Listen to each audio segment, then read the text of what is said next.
اعوذ باللہ من الشیطان الرجیم بسم اللہ الرحمن الرحیم۔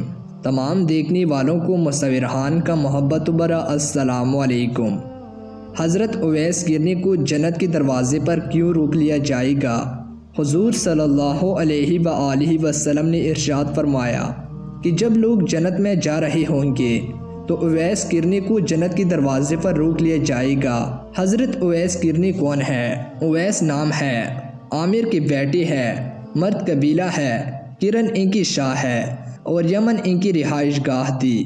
حضرت نے ماں کی بے حد خدمت کی، وہ آسمانوں تک پہنچے۔ اویس کرنی نبی کریم صلی اللہ علیہ وآلہ وسلم کی خدمت میں حاضر نہیں ہو سکے۔ جبریل آسمان سے پہنچے اور ان کی بات کو حضور صلی اللہ علیہ وآلہ وسلم نے بیان کیا۔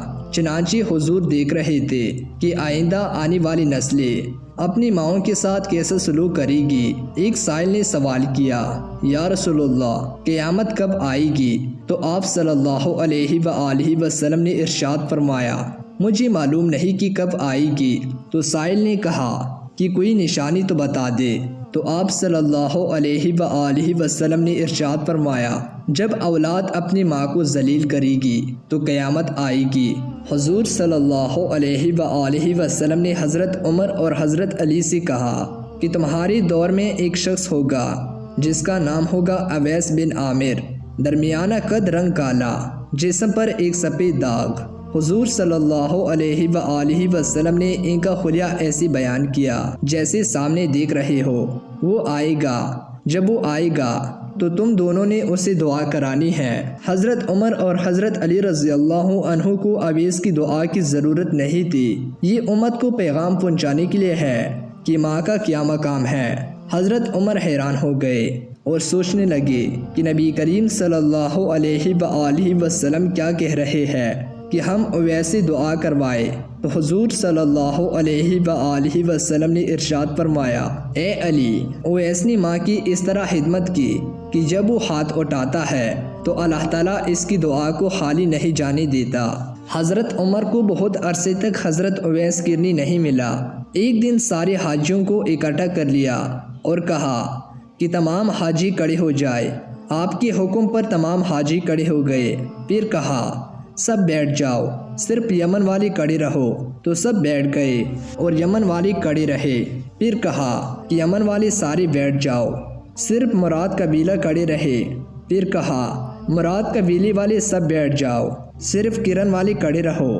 تو مراد قبیلے والے بیٹھ گئے، صرف ایک آدمی بچا۔ اور حضرت عمر رضی اللہ عنہ نے کہا کہ تم کرانی ہو؟ تو اس شخص نے کہا کہ ہاں میں کرانی ہوں۔ تو حضرت عمر رضی اللہ عنہ نے کہا کہ اویس کو جانتے ہو؟ تو اس شخص نے کہا کہ ہاں میں جانتا ہوں، وہ میرے بیٹے کا بھائی ہے، میرا سگا بھتیجا ہے، اس کا دماغ ٹھیک نہیں، آپ کیوں پوچھ رہے ہیں؟ حضرت عمر نے کہا کہ مجھے تو تیرا دماغ صحیح نہیں لگ رہا۔ آپ نے پوچھا کدھر ہے؟ تو اس نے کہا کہ آیا ہوا ہے۔ پوچھا کہاں گیا ہے؟ تو اس نے کہا کہ وہ عرفات گیا ہے اونٹ چرانے۔ آپ نے حضرت علی رضی اللہ عنہ کو ساتھ لیا اور عرفات کی دوڑ لگا دی۔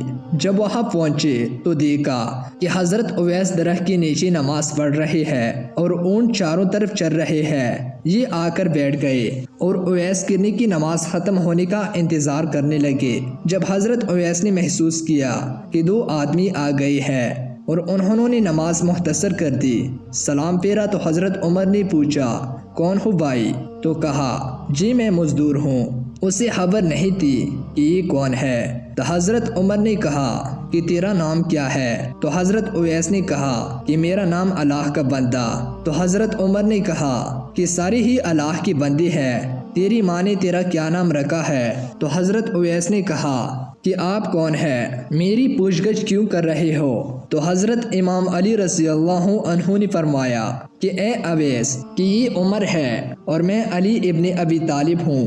حضرت اویس کا یہ سننا تھا کہ وہ کامنے لگا، کہا کہ جی میں معافی چاہتا ہوں، میں تو آپ کو پہچانتا ہی نہیں، میں تو پہلی دفعہ آیا ہوں۔ تو حضرت عمر نے کہا کہ تو ہی اویس ہے؟ تو انہوں نے کہا کہ ہاں میں ہی اویس ہوں۔ حضرت عمر نے کہا کہ ہاتھ اٹھا اور ہمارے لیے دعا کر۔ تو وہ رونے لگا اور کہا کہ میں دعا کروں، آپ لوگ سردار اور میں نوکر ہوں۔ تو حضرت عمر نے کہا کہ ہاں، اللہ کی نبی صلی اللہ علیہ وآلہ وسلم نے فرمایا تھا۔ عمر اور علی جیسی ہستیوں کے لیے حضرت اویس کے ہاتھ اٹھوائے گئے، کس کے لیے؟ اس کے پیچھے جہاد نہیں، تبلیغ نہیں، تصوف نہیں، اس کی پیچھے ماں کی خدمت ہے۔ جب لوگ جنت میں جا رہے ہوں گے تو حضرت اویس کرنے بھی چلیں گے۔ اس وقت اللہ تعالیٰ فرمائیں گے کہ واقعوں کو جانے دو اور حضرت اویس کرنے کو روک لو۔ اس وقت حضرت اویس پریشان ہو جائیں گے اور کہیں گے کہ اے میرے رب، آپ نے مجھے دروازے پر کیوں روک لیا؟ تو اللہ تعالیٰ فرمائیں گے کہ پیچھے دیکھو۔ جب وہ پیچھے دیکھے گا تو پیچھے کروڑوں اربوں کی تعداد میں جہنمی کڑے ہوں گے۔ تو اس وقت اللہ تعالیٰ فرمائے گا کہ اے اویس، تیری ایک نیکی نے مجھے بہت خوش کیا ہے، ماں کی خدمت۔ تو انگلی کا اشارہ کر، جدھر جدھر تیری انگلی پیر جائے گی میں تیرے طفیل اینک کو جنت میں داخل کروں گا۔ تو حضرت اویس نے جس طرح اشارہ کیا، اللہ تعالیٰ نے ساروں کو جنت میں داخل کر دیا۔